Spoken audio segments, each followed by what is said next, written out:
guys. So, next topic actually is coming from our Facebook group, Tim and Jorge. So, guys, thanks for reaching out and being an awesome part of that group. You guys are awesome.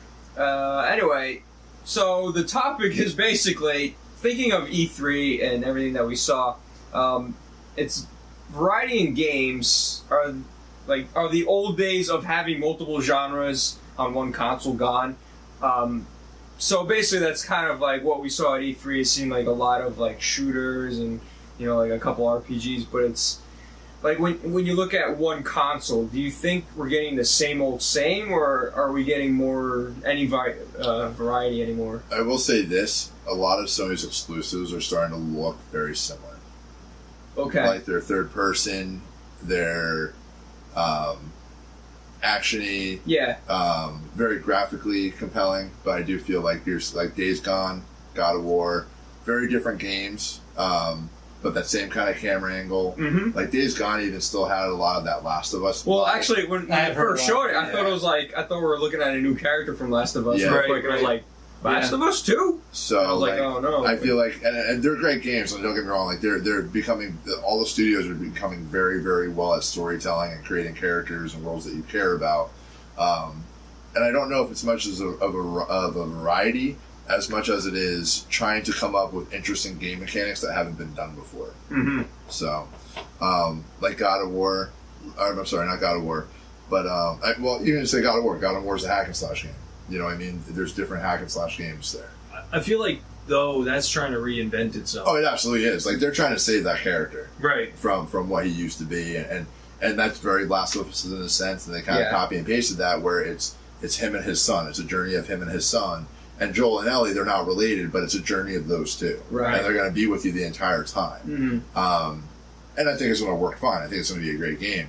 But I think you are starting to see certain elements that everybody's kind of taking from those studios because it's a formula that consistently works. Mm-hmm. And I think you're seeing a lot even from an Assassin's Creed or Ubisoft, where Far Cry, Assassin's Creed, Ghost Recon have camps, towers, etc., whatever, to get a wider range of the map. Mm-hmm. So you're saying there's like a safe formula that these will studios will continue to use because it makes money. Yeah, see what's it's not even it makes money. It's just a good game mechanic. Like even looking at like what they do with Assassin's Creed. Like I made a joke before about, the Hawk in Assassin's Creed pretty much being a drone from Tom Clancy's exactly. Recon Wildlands. Right. That's what it was.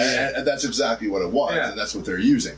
And you're looking at even like with Far Cry. Like when the first Far Cry came out, that game was pretty much, in a sense, Assassin's Creed first-person shooter. Mm-hmm. Right. Because the towers, the hunting, the different targets, the different side quests. So I think there's a set formula, and they are, like Ubisoft, it's like the Ubisoft formula that they're utilizing. Mm-hmm. And now you're starting to see that kind of similar, and I think, and where you're looking at For Honor and now Skull and Bones. Right. Where I think it's going to be a multiplayer focus, with different game variations that may not have like these big open worlds or these big quests that you can go on. Mm-hmm. So I think there is something to say about not necessarily a variety, but I think it's a matter of like there's certain game mechanics that work so well that they don't deviate. And it's funny you say that because that's exactly what's happening because these developers are looking into what's making money, what's popular, and they don't. It's they're putting a lot more money into games than they used to, as far as I know. I mean, you have scores and voice actors, voice actors.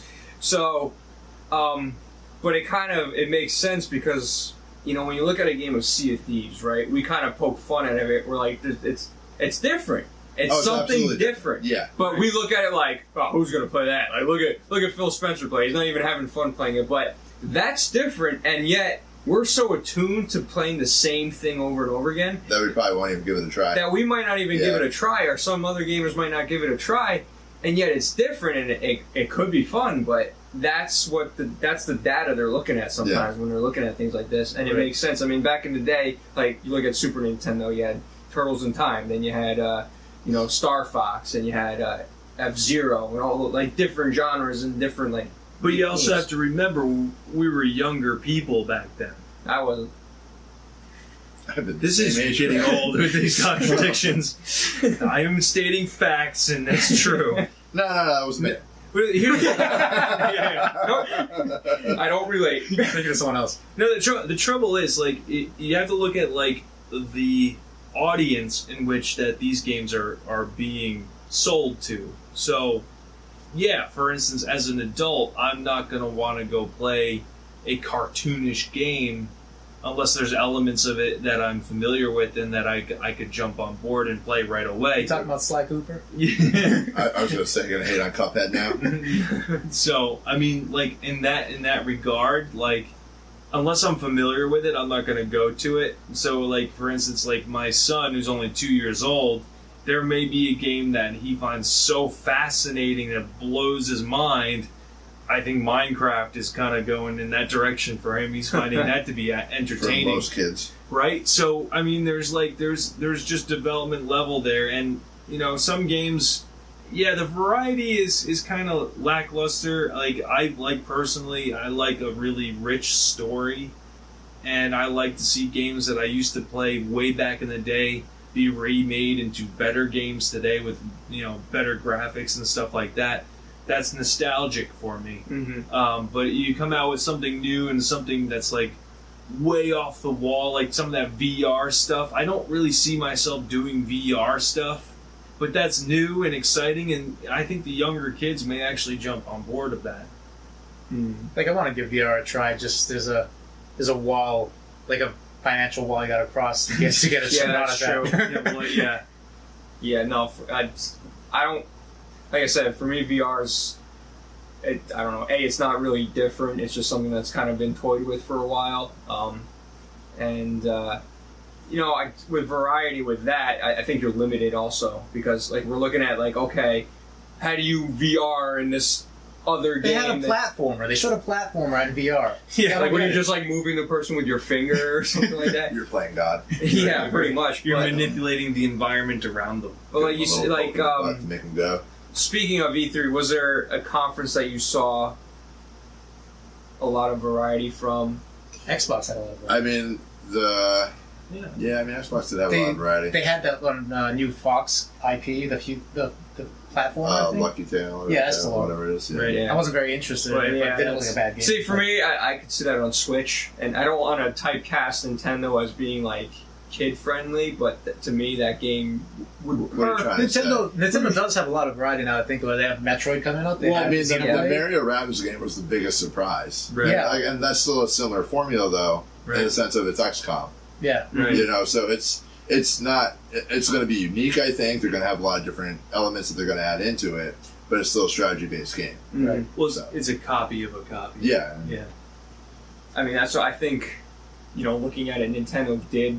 I mean, Nintendo always has variety. They're always trying to feel like, okay, let's try to incorporate everything into the system that we can. Yeah. You know, you have you have Mario Kart, Super Smash Brothers. Yeah. Then you have the new Mario coming out that just looks ridiculously crazy. They have a But lot it's of all variety in Mario. Mario. Well, I mean, there are titles that work, like carry over, like Super Smash Brothers.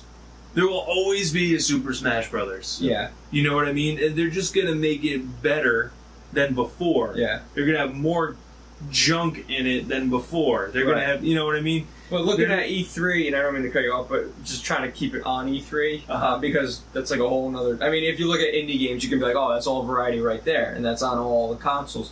But looking at E3 was, like Chris, yeah, I think you were saying you believe Sony won the E3, like you would say hands down, Sony was the best conference. Yeah, I like Sony's conference a lot. Would you say they had the most variety, or did you? Because I know we just kind of went over that. Like everything kind of seemed like the same game with different different like skins on it. Yeah, I mean, okay, so if you're doing a comparison, so like State of Decay 2 versus like Days Gone, that's two zombie games basically Yeah, coming they're really out. different because one's the multiplayer element. Right. Like State of Decay, the fundamentals are going to be different with State of Decay than they're going to be with Days Gone. But it's still a zombie game. Yeah. Okay, so You mean the better They version call of them- 7 Days to Die? They call them creepers.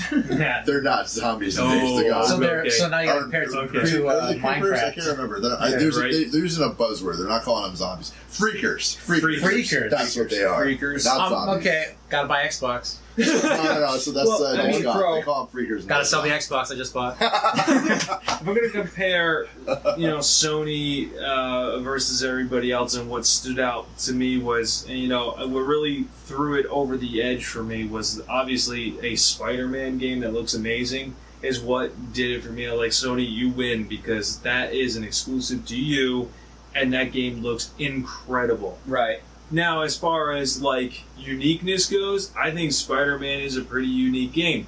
However, you've taken elements from other games that have existed in the past, which is fine because everybody has creative license to do whatever they want in creating their video games. But I feel like Spider-Man also took stuff from like Arkham, and they took stuff from, I think, Uncharted. There's some elements there. Set pieces and stuff like that are very Uncharted. Right, and believe me, it doesn't make the game bad. Mm-hmm. It just doesn't make it special, unique, kind of like this is a brand new thing that we came up with. You've never seen this before. Yeah. We've seen this before. So, But it's familiar. It's great. Like, I want to jump into Spider-Man. I played Arkham before. I know how to swing from one thing to another with Batman. This should be the same thing with Spider-Man. Same thing with Less Spider-Man. flip, or more flips. Except more flips, and I'm throwing webs and kicking people's asses that way. Yeah. So basically, Yeah. so when you look at so when people are like, oh,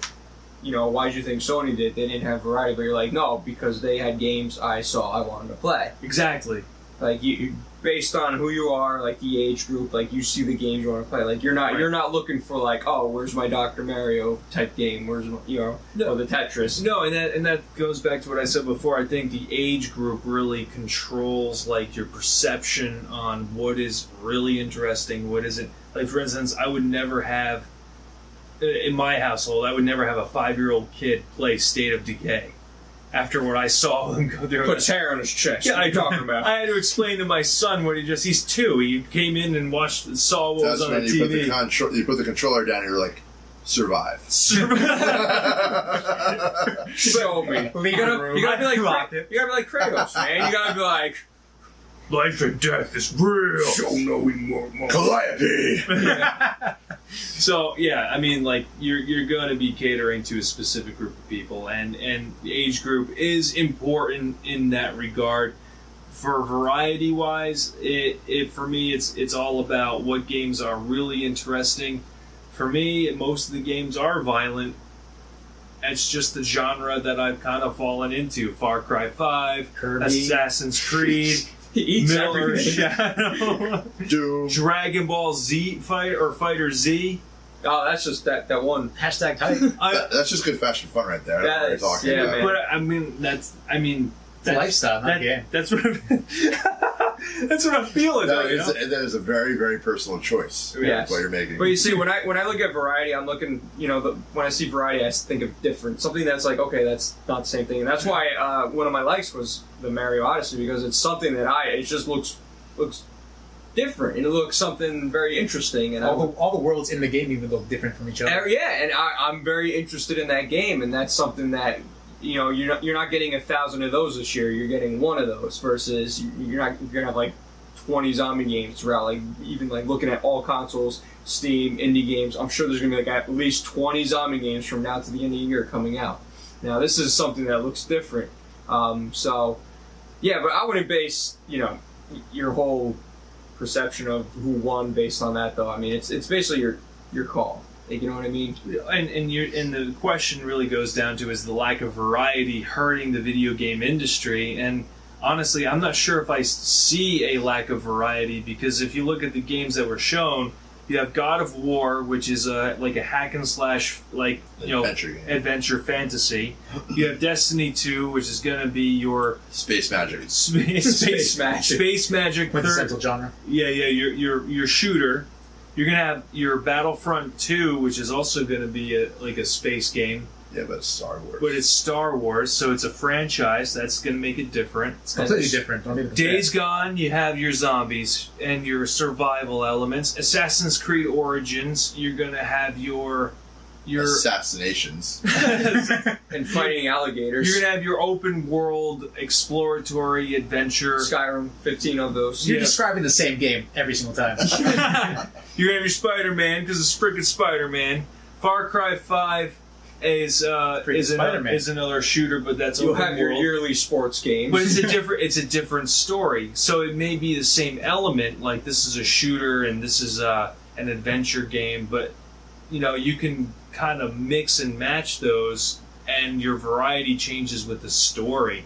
I get it. People would say, "Oh, well, we should see more puzzle games. We don't see those anymore." Or go to a smartphone. Or we need like those enriched games that are just storytelling games where you kind of just play a character, like a Telltale or a narrative or something like that. So, is the lack of variety hurting the video game industry?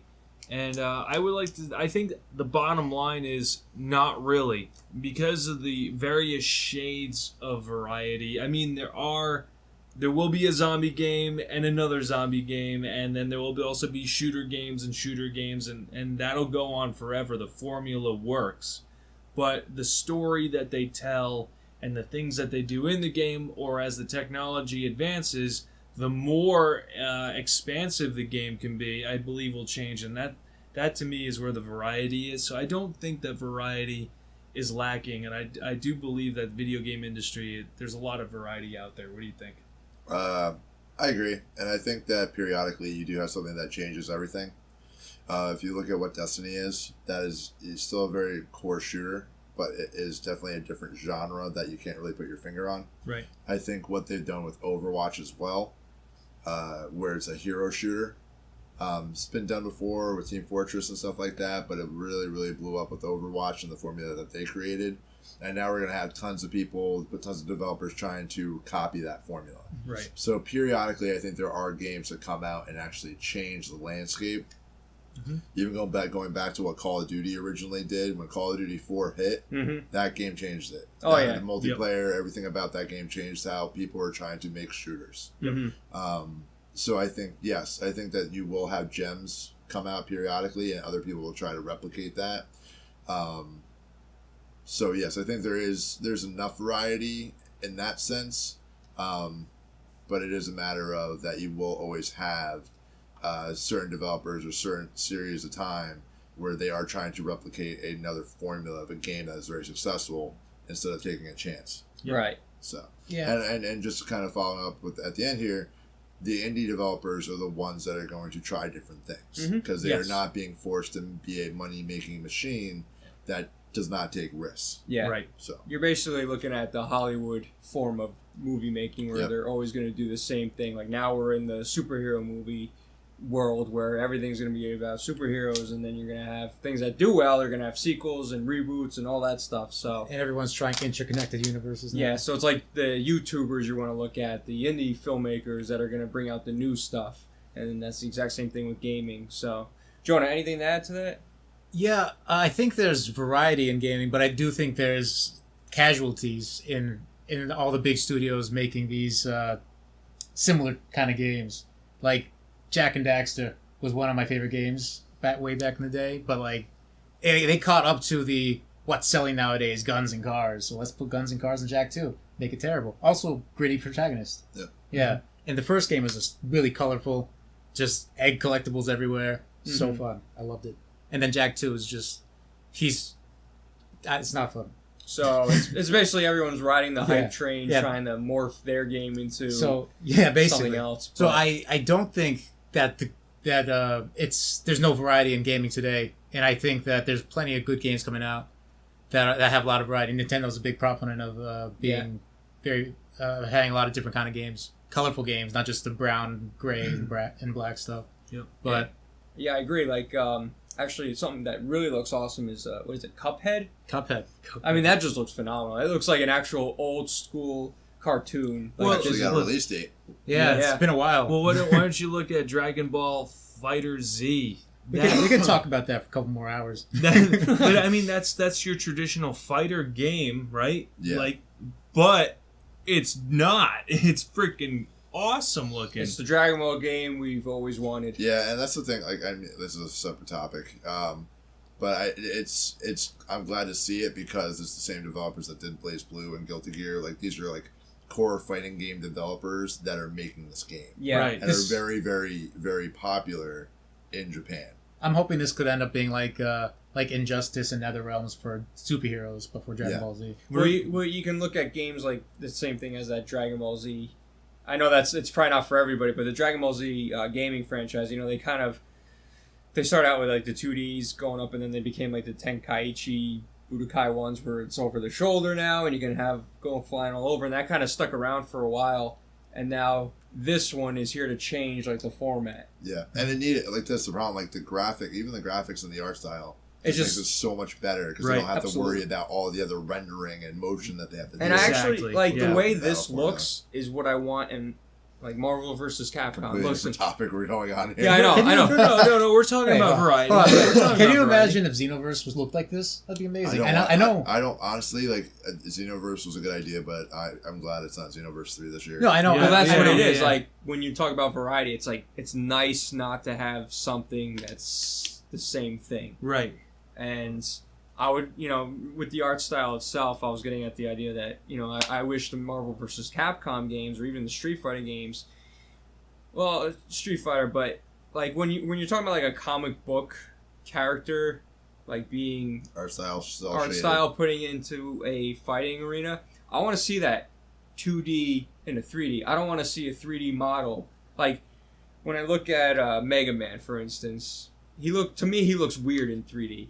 Even though he's been in 3D, like when I see Mega Man, I'm still used to like the 2D, like side-scrolling Mega Man. And then you look at what Marvel vs. Capcom and the first two did. It was like a comic book style look to them. Instead of trying to make them 3D, it looks forced and weird.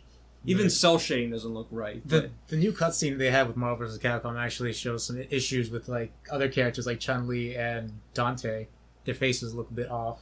Yeah, it's just, I don't know. It's a whole completely different topic, but it's just like, thinking of variety and different changing things with the Dragon Ball Z. You want it to look like the anime.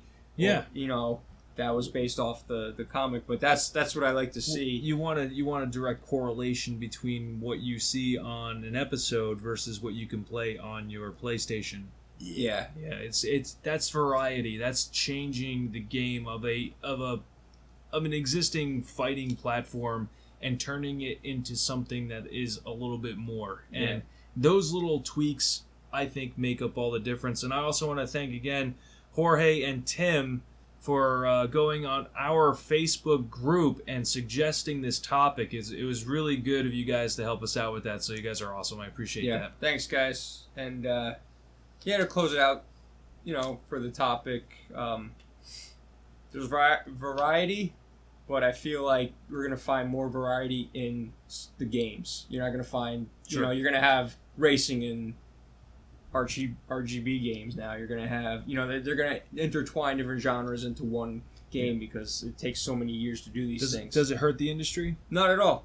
Not at all. I don't think so either. Yeah, it's there's so many games out there. Like I said, there's places to look that you didn't even look before to find your variety. So it's not going to hurt it at all. I mean, you're going to more ideas come from indie developers and things like that, so it's only going to help it. Yep. But so guys, that was our podcast. We do apologize for that audio issue, but we do appreciate you guys listening. And once again, this is always going to be on iTunes, SoundCloud, and any podcast app of your choice. And if you're watching on YouTube, thanks for watching, guys. Please like and subscribe down below, and also leave a comment.